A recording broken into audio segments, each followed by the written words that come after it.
Welcome to our channel formal lecture. So guys, कैसे हो आप सब। इस वीडियो हम देखेंगे फिनॉल के बारे में, जो कि बहुत ज्यादा इंपॉर्टेंट टॉपिक है। इससे अगर सिर्फ इस टॉपिक से अगर हम बात करें तो 9 मार्क्स क्वेश्चन मतलब इजीली एग्जाम में पूछा ही जाता है एवरी टाइम, और ज्यादा से ज्यादा 12 मार्क्स आते हैं इस टॉपिक से। कैसे? तो गाइस 2 मार्क्स में एक क्वेश्चन तो कंफर्म बनता ही है, और 7 या 10 मार्क्स में एक क्वेश्चन आपको देखने को मिलेगा एवरी ईयर। आप पिछले साल के क्वेश्चन पेपर मैंने आपको प्रोवाइड किया, वहां पे भी पूछा गया था। एसिडिटी ऑफ फिनॉल हो गया, और या फिर ये तीनों टॉपिक्स आ जाएंगे 10 मार्क्स के लिए।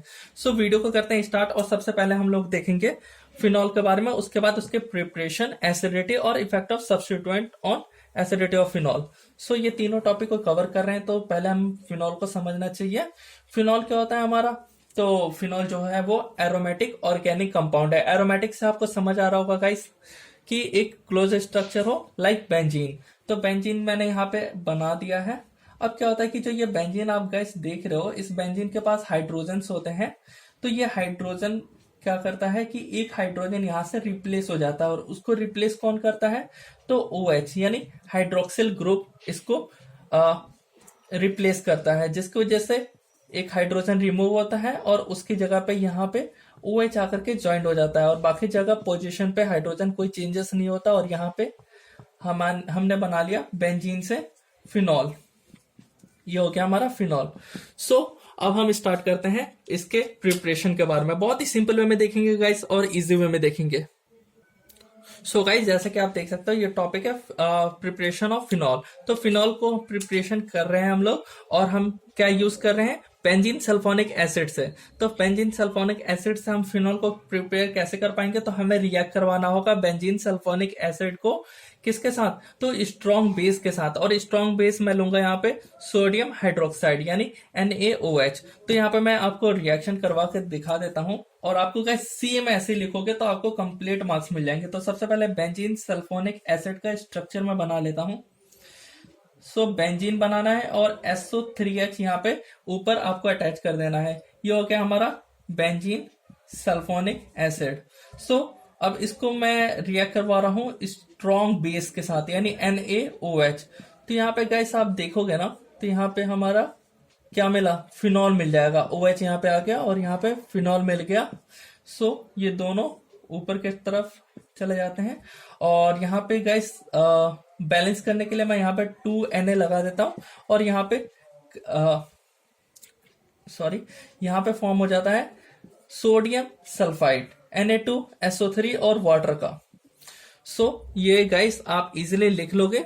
और गाइस इसका डेफिनेशन भी मैं आपको बता देता हूं क्या लिखना है। जब बेंजीन सल्फोनिक एसिड रिएक्ट करेगा सोडियम हाइड्रोक्साइड से, when benzene sulphonic acid reacts with strong base sodium hydroxide, then it will gives benzene and sodium sulfide with water। बस इतना डेफिनेशन लिखना है आपको। बाकी ये आपका फर्स्ट रिएक्शन हो गया। आई होप आपको ये इजी लगा होगा, कोई डिफिकल्ट नहीं है, और इससे भी इजी अब आ रहा है फिनॉल के प्रिपरेशन के लिए। सो सेकेंड है वन है, यहाँ पे मैं सेकेंड लिख लेता हूं, और ये हो गया हाइड्रोलिसिस करवा के हम करेंगे। हाइड्रोलिसिस करवाना है हमें किसका? तो क्लोरोबेंजीन के हाइड्रोलिसिस करवा के हम लोग फिनॉल प्रिपेयर कर सकते हैं। क्लोरोबेंजीन, तो क्लोरोबेंजीन का स्ट्रक्चर गाइस बहुत इजी है, इसी वे में बन जाएगा, कोई दिक्कत नहीं है। यहाँ पे मैं बना देता हूँ गाइस, आई होप आपको अच्छे से दिख रहा होगा। सो यहाँ पे मैंने Cl ऊपर लिख दिया। ये हो गया हमारा क्लोरोबेंजीन। अब क्या करना है? हाइड्रोलिसिस करवाना है। तो H2O के साथ अब ये हाइड्रोलिसिस किया, और हाइड्रोलिसिस करके यहाँ पे OH आ गया, प्लस यहाँ पे HCl जो है, यहाँ से हाइड्रोजन और Cl हट जाते हैं, यानी HCl फॉर्म कर लेता है। तो यहाँ पे हमें क्लोरोबेंजीन से फिनॉल मिल गया। इजी है, आप ये लिख सकते हो when chlorobenzene reacts undergoes hydrolysis then it will give phenol and HCl। So अब हम थर्ड मेथड देख लेते हैं, वो भी बहुत ज्यादा इजी है, कुछ भी डिफिकल्ट नहीं है गाइस। सो अगर आपको वीडियो अच्छी लग रही हो ना, तो लाइक, सब्सक्राइब और शेयर करना तो बिल्कुल मत भूलना गाइस। सो अब हम हाइड्रोलिसिस करवा लिए, तो ऑक्सीडेशन करवा लेते हैं। आई होप कहीं ये आपको इजी लगा। तो मैं कुछ मेथड्स बताऊंगा, आप उनमें से चूज कर लेना कितने मेथड से लिखना है। So from oxidation of benzene, तो 3 मेथड गाइस लिखोगे तो नंबर कंप्लीट मिल जाएंगे, कोई दिक्कत नहीं होगा। सो बेंजीन को ऑक्सीडेशन कर रहे हैं, तो यहाँ पे ऑक्सीडेशन करने के लिए ना हमें एक ऑक्सीडाइजिंग एजेंट चाहिए होता है, और वो ऑक्सीडाइजिंग एजेंट मैं N2O को लूंगा। सो यहाँ पे आप गाइस देख सकते हो, मैंने यहाँ पे नॉर्मल एक बेंजीन बनाया और एक ऑक्सीडाइजिंग एजेंट जो कि N2O है, तो यहाँ पे लिख देता हूं ऑक्सीडाइजिंग एजेंट, जिसकी वजह से ये क्या मिला हमें यहाँ पे, तो यहाँ पे हमें इजीली मिल जाएगा फिनॉल OH, और यहाँ पे N2 गैस जो है वो मिल जाएगा। So when benzene reacts with oxidizing agent N2O then it will gives phenol and N2 gas. ये आप इजी डेफिनेशन में लिख सकते हो। और गाइस एक और मैं बता देता हूँ, एकदम इजी चाहिए आपको तो मैं और इजी इसको कर देता हूँ एक प्रिपरेशन, जो कि फोर्थ प्रिपरेशन हो गया हमारे लिए, और उसमें भी ऑक्सीडेशन ही करवा लेते हैं टॉलिन का। तो यहाँ पे मैं फोर्थ पॉइंट लिखता हूँ और टॉलिन का ऑक्सीडेशन करवाता हूँ, देखता हूँ कि ये आपको एकदम इजी लगता है या नहीं। तो टॉलिन का स्ट्रक्चर गाइस आपको मालूम है, बहुत सिंपल है, CH3 ऊपर लिख दो और ये बन गया टॉलिन।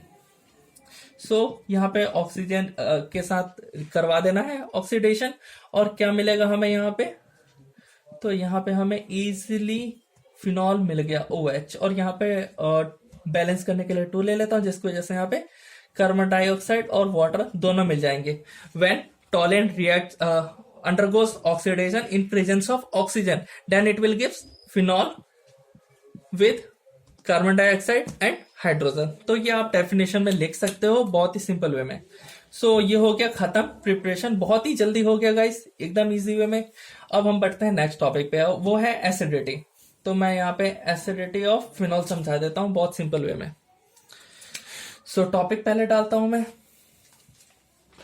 Acidity of phenol. क्वेश्चन ये पूछा जाता है ना एसिडिटी ऑफ फिनॉल में, कई बार तो ये भी आ जाता है कि अल्कोहल और फिनॉल का एसिडिटी कंपैरिजन करके बताओ। तो सबसे पहले अगर हम एसिडिटी की बात कर रहे हैं ना, तो वो उसके लिए हमें समझना पड़ेगा कि जो हमारा कंपाउंड है कितना ज्यादा स्टेबल है आफ्टर रिलीजिंग H+। तो यहाँ पे अगर मैं रिएक्ट फिनॉल है ना, तो फिनॉल का एक स्ट्रक्चर यहाँ पे बना के और आपको अच्छे से समझा देता हूँ। सो OH, अगर हम लोग इसको वाटर में डालेंगे तो ये किसमें डिसोशिएट होगा गाइस, आपको मालूम है गाइस। तो यहाँ पे डिसोशिएट हो गया ये O-, इसको हम बोलते हैं गाइस फिनॉक्साइड आयन। तो मैं यहाँ पे लिख देता हूँ फिनॉक्साइड आयन, और H+ में H3O+, H3O+ अच्छे से लिख देता हूं। अब क्या होता है ना कि गाइस जो ये नेगेटिव चार्ज देख रहे हो ना, ये जितना ज्यादा नेगेटिव चार्ज यहाँ पे होता है गाइस, सो कोई कंपाउंड अटैच होकर के जितना ज्यादा नेगेटिव चार्ज ये लेगा उतना ज्यादा बेसिसिटी होगा, बट एसिडिटी नहीं होगा। उसके लिए क्या करना होगा कि इस इलेक्ट्रॉन जो है, मतलब कि नेगेटिव चार्ज जो है, इसको आपस में ये क्या करता है, फिनॉल डीलोकलाइज करने लगता है, यानी बेंजीन में भेज देता है और रेजोनेंस स्ट्रक्चर बना लेता है, जिसकी वजह से ये फिनॉक्साइड आयन है वो स्टेबलाइज हो जाता है। इसलिए ये ज्यादा एसिडिक है, एसिडिटी है इसके पास। सो अगर हम अल्कोहल और फिनॉल दोनों का कंपैरिजन करें तो कैसे करेंगे, तो मैं यहाँ पे लिख देता हूं reasons behind the acidity of phenol. अब और अच्छे से गाइस आपको समझ आएगा, आपके पास जो भी डाउट होगा वो आई होप क्लियर हो जाएगा। क्या होता है जो हमारा फिनॉल है, तो मैं यहाँ पे लिख देता हूँ इन फिनॉल।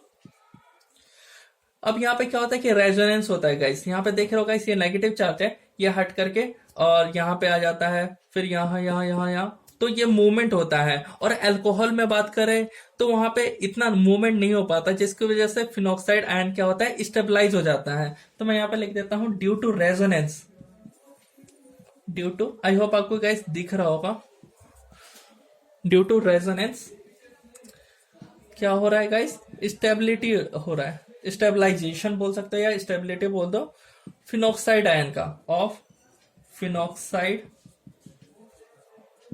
आयन, जिसकी वजह से इंक्रीज हो रही है एसिडिटी। अगर ये नहीं होता ना तो यहाँ पे मैं लिखता डिक्रीज एसिडिटी। सो यहाँ पे due to this ring, benzene ring है इसके पास और इजिली मूवमेंट हो रहा है, तो यहाँ पे इंक्रीज हो रहा है इसकी एसिडिटी और अल्कोहल में अगर बात करें, but in alcohol they don't do resonance, कि जिसकी वजह से उनके पास नहीं हो पाता अच्छे से, उनकी एसिडिटी डिक्रीज होती है। सो गाइस मैं अभी इंक भर के आ जाता हूँ, 1 मिनट। सो गाइस यहाँ पे आप देख सकते हो कैसे फिनोक्साइड आयन जो है हमारा, वो अपना phenoxide ion resonance structure form कर पा रहा है। तो गाइस कुछ ये ऐसा जो नेगेटिव चार्ज होता है, पहले तो यहाँ पे डबल बॉन्ड में फॉर्मेशन हो जाता है, और यहाँ का जो बॉन्ड होता है वो आगे डिलोकलाइजेशन यहाँ पे होता है, जिसकी वजह से यहाँ पे स्टेबिलिटी मिल पाती है हमारी फिनोक्साइड आयन को। और ऐसा अल्कोहल में नहीं होता, इसलिए मैंने आपको ये रेजोनेटिंग स्ट्रक्चर बना के दिखा दिया। और सेकंड रीजन है, एक तो ये रीजन हो गया, और सेकंड रीजन है कि जो एस कैरेक्टर का परसेंट होता है ना, एस कैरेक्टर का परसेंट, वो फिनोक्साइड आयन में, अगर हम फिनोक्साइड आयन की बात कर रहे हैं तो इसमें होता है लगभग में 33.33%। बिकॉज यहाँ पे आप देखोगे ना गाइस, एक नॉर्मल बेंजीन में यहाँ पे एक हाइड्रोजन मैं बना देता हूं जिसकी वजह से और अच्छे से आपको समझ आए। तो यहाँ पे जो कार्बन होगा, इसके पास यहाँ का एक सिग्मा बॉन्ड, एक यहाँ का सिग्मा बॉन्ड, एक यहाँ का सिग्मा बॉन्ड, जिसके मतलब 3 सिग्मा बॉन्ड होते हैं। इसकी वजह से 33.33% होता है इसके पास एस कैरेक्टर। वही अगर फिनॉल की बात करें तो फिनॉल में ऐसा नहीं है, 25% एस कैरेक्टर होता है। सो ये हो गया हमारा सेकंड पॉइंट। तो ये हो गया हमारा एसिडिटी ऑफ फिनॉल कंप्लीट। अब हम बात कर रहे हैं इफेक्ट ऑफ सब्स्टिट्यूएंट की। अगर आप इतना लिख देते हो एसिडिटी ऑफ फिनॉल में, आपको कंप्लीट मार्क्स मिल जाएंगे। बस मैं आपको जो जो पॉइंट बोला है ना गाइस, वो रिमेंबर रखना कि क्या क्या मैंने बोला है। 2 पॉइंट्स बताए हैं एसिडिटी ऑफ फिनॉल, अगर कंपेयर कर रहे हैं हम लोग अल्कोहल के साथ। तो आगे भी और इंटरेस्टिंग वीडियोस आपको मिलेंगे, तो गाइस सब्सक्राइब करना बिल्कुल मत भूलना। और हम बात कर रहे हैं effect of substituent on the acidity of phenol.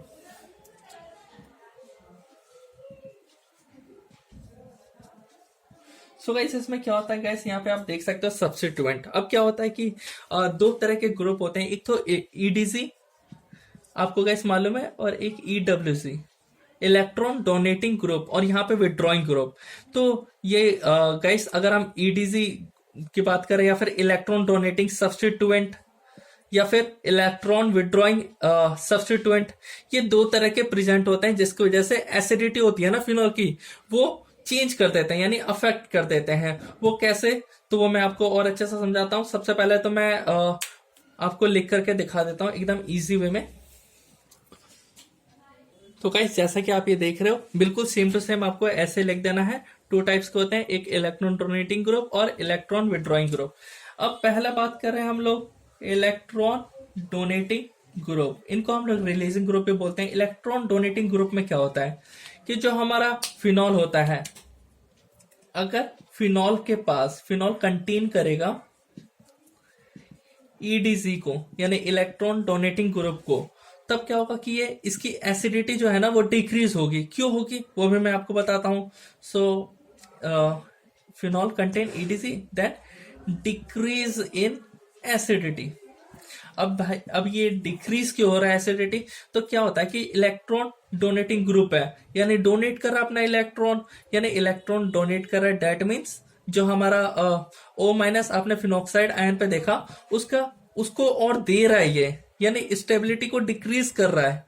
वो तो बांटने की सोच रहा था ना, जो माइनस चार्ज है O के पास, जो ये फिनोक्साइड आयन है गाइस। तो इस फिनोक्साइड आयन में O माइनस ये क्या कर रहा था, यहाँ पे डिलोकलाइजेशन हो रहा था, बट ये क्या कर रहा है, इस नेगेटिव चार्ज को और ज्यादा कर रहा है, यानी इलेक्ट्रॉन रिस्क कर रहा है।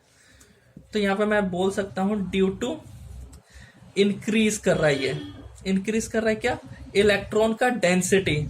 वो जो O माइनस था, वो इलेक्ट्रॉन, उसका चार्ज क्या कर रहा है, ये ज्यादा कर रहा है फिनोक्साइड आयन का, इंक्रीज इन इलेक्ट्रॉन डेंसिटी। जिसकी वजह से क्या होता है कि जो हमारा फिनोक्साइड आयन है उतना ज्यादा स्टेबल नहीं हो पाता है, इसलिए स्टेबिलिटी जो है उसकी डिक्रीज हो, उसकी स्टेबिलिटी डिक्रीज हो जाती है, और एसिडिटी भी कम हो जाती है, यानी स्टेबिलिटी डिक्रीज हो जाती है फिनोक्साइड आयन की। और गाइस अगर मैं बात करूं, अगर इलेक्ट्रॉन विदड्रॉइंग ग्रुप होगा तब क्या होगा, और इलेक्ट्रॉन यहाँ पे मैं बनाना चाहूं, आई होप आपको क्लियर विजिबल होगा, इलेक्ट्रॉन विदड्रॉइंग ग्रुप, तो गाइस कुछ नहीं होगा, जो हमारा यहाँ पे EWG लिख देना guys, electron withdrawing group EWG, और यहाँ पे डिक्रीज कर रहे हैं तो यहाँ पे ये क्या करेगा, इंक्रीज करेगा एसिडिटी, और यहाँ पे इंक्रीज हो रहा था इलेक्ट्रॉन डेंसिटी, यहाँ पे डिक्रीज होगा, कम होगा। अब ये कम क्यों होगा, डिक्रीज इन इलेक्ट्रॉन डेंसिटी, क्योंकि ये तो ले रहा है ना इलेक्ट्रॉन विदड्रॉइंग ग्रुप, यानी विदड्रॉ कर रहा है, यानी इलेक्ट्रॉन जो है, जो हमारे पास ये गाइस आप ये देख सकते हो O- है, और यहाँ पे मैंने कोई भी EWG, कोई भी मैंने इलेक्ट्रॉन विदड्रॉइंग ग्रुप गाइस मैंने यहाँ पे ले रखा है, उस टाइम पे क्या होगा, इलेक्ट्रॉन विदड्रॉइंग ग्रुप से जो इसके ये नेगेटिव चार्ज है वो ये रोटेट होता हुआ आएगा, और इलेक्ट्रॉन विदड्रॉइंग ग्रुप भी हेल्प करेगा उस इलेक्ट्रॉन को लेने में। अब गाइस इसके एग्जांपल के पहले मैं बात करूं, और ये गाइस स्टेबिलिटी भी इंक्रीज कर रहा है इलेक्ट्रॉन विदड्रॉइंग ग्रुप, तो यहाँ पे अगर मैं एग्जांपल लूं किसका, तो इलेक्ट्रॉन डोनेटिंग ग्रुप का गाइस मैं बता रहा हूं, तो यहाँ पे आप गाइस लिख सकते हो CS3 लिख सकते हो, NH2 लिख सकते हो, और एक और लिखना है तो यहाँ पे OCH3 लिख सकते हो। वहीं पे अगर इलेक्ट्रॉन विदड्रॉइंग ग्रुप का मैं बताऊं तो वहां पे डिक्रीज होता है इलेक्ट्रॉन डेंसिटी, और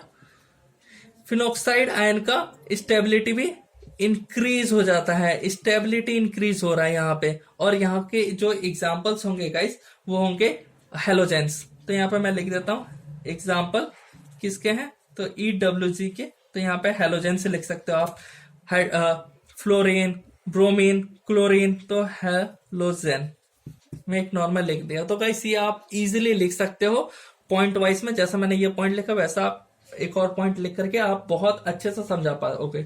सो वीडियो यहीं पे खत्म करते हैं और मिलते हैं नेक्स्ट वीडियो में। अगर वीडियो अच्छी लगी हो ना तो लाइक सब्सक्राइब करना मत भूलना।